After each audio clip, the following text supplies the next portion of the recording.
हरे Krishna. Daily 10 minute Divya ज्ञान की चर्चा भगवत गीता से आप सभी का स्वागत है। हमने कल देखा कि जीव क्यों ये जन्म मृत्यु के चक्कर में फंस जाता है। तो जीव मायाग्रस्त होकर इच्छा और द्वेष के चक्कर में भगवान से द्वेष करके और भोग करने की इच्छा करके इस जन्म मृत्यु के संसार में फंस जाता है। और जब जीव मोहग्रस्त होता है तो अच्छा बुरा, सुख दुख, गर्मी ठंडी, इन सब द्वंद्वों से ग्रस्त हो जाता है और ऐसी स्थिति में उसको भगवत धाम प्राप्त करना संभव नहीं होता। लेकिन जो व्यक्ति भगवान के शुद्ध भक्त के संपर्क में आता है और शुद्ध भक्त के मार्गदर्शन में भगवान के दिव्य सेवा में लगता है, वो भगवत धाम जाने के लिए सक्षम हो जाता है। तो आज हम देखेंगे कि बुद्धिमान कौन है और वे किस तरह से कार्य करते हैं और किस प्रकार के कर्म जिसे हम दिव्य कहेंगे, तो वो भगवान अगले श्लोक में, ये 29वें श्लोक में बता रहे हैं। आपसे अनुरोध है, अच्छा आज एक बहुत अच्छी खुश खबर आपको देना चाहता था कि आज एकादशी से एकादशी हम 15 दिन हो गए हर रोज 10 मिनट भगवत गीता सुन रहे हैं। आप में से कई लोग हर रोज नहीं सुन पा रहे हैं, शायद ऐसा हम देख सकते हैं यूट्यूब में। तो आपसे अनुरोध है, कृपया आपने सब्सक्राइब नहीं किया है तो सब्सक्राइब कर लीजिए। बेल आइकन दबाना भूल गए हैं तो बेल आइकन दबा दीजिए। बेल आइकन दबाने से क्या होगा कि आपको तुरंत नोटिफिकेशन आ जाएगा कि ये मैसेज आ गया है। हम क्षमा चाहते हैं, कुछ दिन बीच में यहाँ पे थोड़ा कनेक्शन का बहुत प्रॉब्लम है, तो उसकी वजह से हम आपको श्लोक समय पर नहीं दे पाए, लेकिन हम प्रयास करेंगे हमारी सेवा को इम्प्रूव करने का। तो आपसे अनुरोध है, आप 10 मिनट तक बने रहिए और अन्य आपके मित्र स्नेही जनों सभी को ये भगवत गीता का अनमोल संदेश भेजते रहिए। तो आज का श्लोक है अध्याय 7 श्लोक संख्या 29। जरा मरण मोक्षाय मामाश्रित्य यतन्ति ये ते ब्रह्म तद्विदु कृष्णम् अध्यात्मं कर्म चाखिलम्। अनुवाद: जो जरा तथा मृत्यु से मुक्ति पाने के लिए यत्नशील रहते हैं, वे बुद्धिमान व्यक्ति मेरी भक्ति की शरण ग्रहण करते हैं। वे वास्तव में ब्रह्म है, क्योंकि वे दिव्य कर्मों के विषय में पूरी तरह से जानते हैं। तो भगवान यहाँ बुद्धिमान व्यक्ति की व्याख्या कर रहे हैं और उनको ब्रह्म कह रहे हैं और उनके द्वारा किए जाने वाले कार्यों को दिव्य कह रहे हैं। तो हम देखेंगे कि कौन व्यक्ति बुद्धिमान है। तो हम देखते हैं एक प्रकार की बुद्धि तो सब में है, जैसे हमने आगे भी कई बार चर्चा की है कि कैसे खाना प्राप्त हो जाए, कैसे अच्छे से सोना प्राप्त हो जाए, कैसे हम अपना रक्षण कर सके और किस प्रकार हम मैथुन सुख भोग कर सके।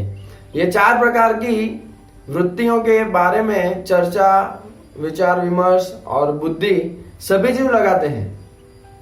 आप देखिए कौवा या बिल्ली, ये लोग कितने चालाक होते हैं। आप तुरंत थोड़ा सा इधर उधर होंगे कि बिल्ली दूध पी के चली जाएगी। हाँ, कौवा आप थोड़ा सा पत्थर लेने जाएंगे कि उड़ जाएगा। तो वो लोगों में भी, मतलब पशुओं में भी ये तो बुद्धि है, ऐसा नहीं कि बुद्धि नहीं है।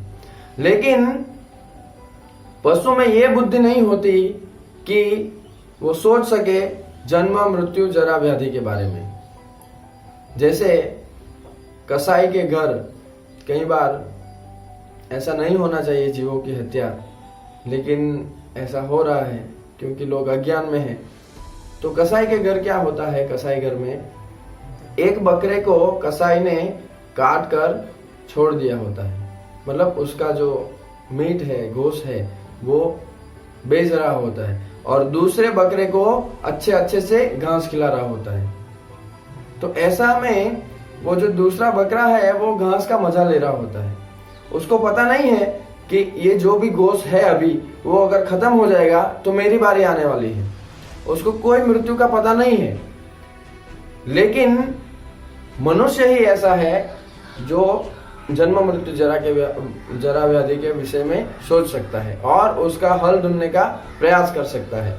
तो इसी के लिए मनुष्य जन्म मिला है। इसीलिए भगवान यहाँ स्पेशली ऐसा बताए, जरा मरण मोक्षाय, मृत्यु और वृद्धावस्था में से जो बाहर निकलने के लिए सोचता है वो वास्तव में बुद्धिमान है।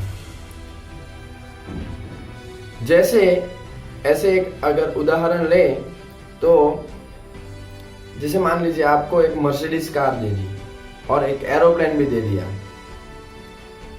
तो उसका उचित उपयोग क्या होगा? उचित उपयोग ये होगा कि आप एरोप्लेन से हवाई मार्ग से देश विदेश घूम सकते हैं और मर्सिडीज से रोड पे ही घूम सकते हैं। लेकिन अगर कोई व्यक्ति एरोप्लेन को भी रोड पे उसके रनवे पे ही चलाता रहे तो उसको क्या कहेंगे? है ना, मूर्खता है ये तो उसी प्रकार हमें मनुष्य शरीर मिला, लेकिन हम आहार, निद्रा, भय, मैथुन ये 4 चीजों के विषय में ही सोचते रहेंगे तो ये मूर्खता जैसे है, वो बुद्धिमानी नहीं है। इसलिए बुद्धिमानी ये है कि कैसे इसमें से बाहर निकला जाए। हम देख रहे हैं हर रोज मृत्यु होती है, सुसाइड कर लेते हैं लोग, नेचुरल डेथ होती है, कोरोना से डेथ होती है, तो ये कोई भी प्रकार से हो लेकिन वो है। तो बुद्धिमान व्यक्ति सोचता है कि इसमें से बाहर कैसे निकला जाए। कोई ऐसा कह सकता है कि किसने देखा मृत्यु के बाद क्या होता है क्या नहीं होता है? कह सकते हैं, ऐसे बुद्धिमान लोग हैं हमारे यहाँ।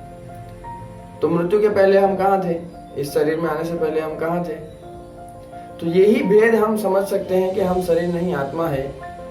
आत्मा नित्य चिरस्थायी है और शरीर नाशवान है। ये भेद जब हम समझने लगेंगे तो आगे के प्रश्न हमारे ऑटोमेटिक सॉल्व हो जाएंगे। तो आगे भगवान बताए कि वो व्यक्ति जो भगवान की सेवा के दिव्य कार्यों में लगता है, वो जो कार्य भगवान से संलग्न होकर करता है वो सारे कार्य कैसे हैं? दिव्य हैं।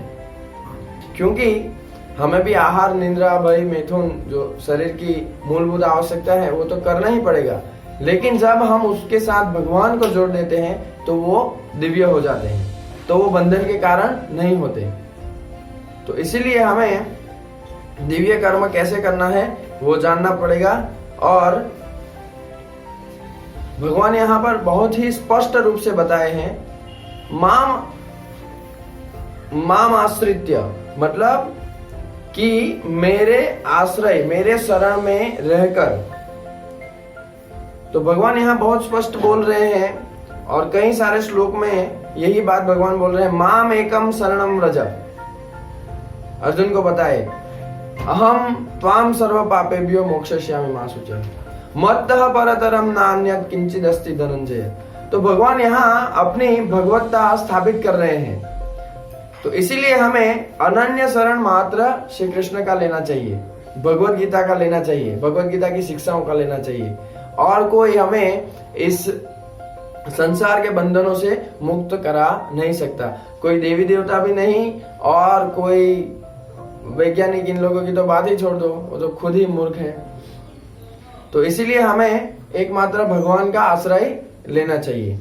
और आने वाले कल के श्लोक में हम देखेंगे कि किस प्रकार से मृत्यु के समय हम चिंतन करें जिससे हम भगवत धाम जा सकते हैं, और मृत्यु के मतलब वो किस प्रकार से संभव होगा, तो भगवान वो व्याख्या करेंगे। तो एक बार क्या हुआ, श्रील प्रभुपाद जी किसी एक सन्यासी, जो जिसे मायावादी सन्यासी हैं, जो सब ऐसा मानते हैं कि हम ही भगवान हैं, सब भगवान हैं, और ऐसी उनकी कुछ स्पष्ट धारणा नहीं होती, वो कृष्ण को भगवान नहीं स्वीकार करते। तो ऐसे व्यक्ति श्रील प्रभुपाद से मिलने आए। तो प्रभुपाद जी उनके साथ चर्चा कर रहे थे। प्रभुपाद जी ने उनको पूछा कि चले, आप तो बड़े विद्वान हैं, ज्ञानी हैं, तो कृपया बताइए कि भगवान कौन है।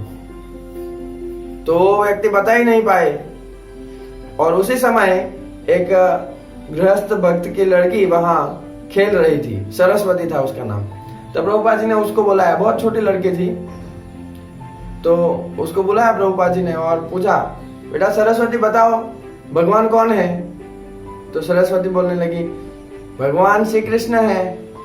तो प्रभुपाद जी ने उनको समझाया, देखो ये बच्ची को भी पता है कि भगवान श्री कृष्ण है, लेकिन आप लोग क्योंकि आपके ज्ञान द्वारा मोहित हो, आपके धारणा स्पष्ट नहीं है कि भगवान कृष्ण कैसे भगवान है, तो इसीलिए हमें गुरु शिष्य परंपरा के माध्यम से ये भगवत गीता की शिक्षाओं को ग्रहण करना चाहिए।